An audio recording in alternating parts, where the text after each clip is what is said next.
काही गोष्टींमधील गोष्टी इतक्या रंजक असतात की तुम्हीही म्हणाल की काही हिरो वर्दी घालतात। हाय दोस्त, I am your host Amit. Madhukar झेंडे हे नाव तुम्ही कदाचित नेटफ्लिक्सच्या इन्स्पेक्टर झेंडे या चित्रपटानंतर ऐकलं असेल। तुम्हें सांप पकड़ना आता है झेंडे? सांप कितना भी जहरीला क्यों ना हो सर, मंगूस सांप का बाप होता है, तो तुम हमारे मंगूस हो बिना पूछ का। हा चित्रपट 5 सप्टेंबर पासून नेटफ्लिक्सवर तुम्ही पाहू शकाल। या चित्रपटाचे निर्माते ओम राऊत म्हणतात, Inspector Jhende, yes, he's a national figure because he's done some extraordinary work, in his thing. But he's also a Marathi superhero. आणि का असू नये, कुख्यात सिरियल किलर चार्ल्स शोब्राजला नेपाळमधून आरोग्याच्या कारणास्तव सोडण्यात आलं आहे। No, I feel great, but I only look forward now that I have a lot to do. I have to sue a lot of people, including the state of Nepal. आता यांना पाहून कदाचित तुम्हाला अंदाज येणार नाही, पण गोष्टींच्या आतली गोष्ट काही वेगळीच आहे। शातिर अपराधी चार्ल्स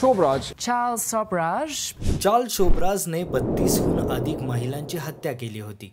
त्यांचे मृतदेह बिकनीमध्ये सापडल्यामुळे त्याला बिकनी किलर असेही म्हटले गेले। चार्ल्स इतके खतरनाक होते की त्यांची कारकीर्द वेगळेपणाने समजून घेण्यासाठी तुम्ही पाहू शकता बॉलिवूड चित्रपट मैं और चार्ल्स आणि BBC Netflix drama the serpent. He's the man known as the Serpent, Asia's most notorious killer.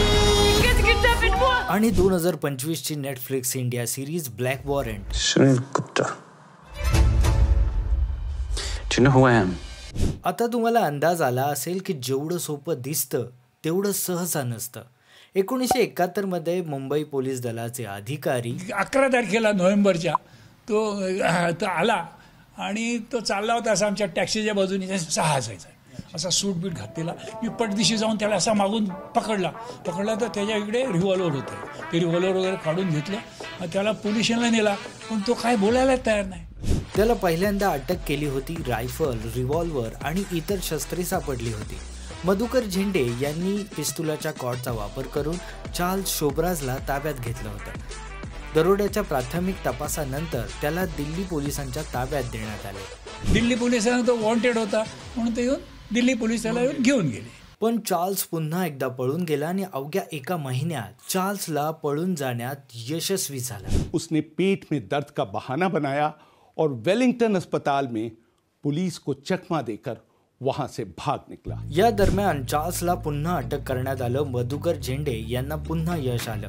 जे काम मोठमोठ्या लोकांनी करू शकले नाहीत ते मधुकर सरांनी करून दाखवलं। झेंडे सरांनी 1986 मध्ये शोब्राजला गोव्यात दुसऱ्यांदा अटक केली होती। गोव्याच्या एका रेस्टॉरंटमध्ये झेंडे सरांनी शोब्राजला ताब्यात घेतलं आणि दुसऱ्यांदा अटक झाल्यानंतर त्याच्यावर पुन्हा खटला चालवण्यात आला होता भारतामध्ये। Your same Charles Sobhraj whom I arrested in 71, don't forget. झेंडे सरांनी संपूर्ण प्रकरण कसे हाताळले आणि मग प्लॅन तयार केला काय करायचं हे तुम्ही पाहू शकता या चित्रपटाच्या रूपात। इंस्पेक्टर मधुकर बापूराव झेंडे, जो तुम्ही 5 सप्टेंबर पासून स्ट्रीम करू शकाल। याचे लेखन दिग्दर्शन चिन्मय मांडलेकर यांनी केलं आहे। बहुप्रतिभाशाली चिन्मयजींचा दिग्दर्शनातील हा पहिला चित्रपट आहे।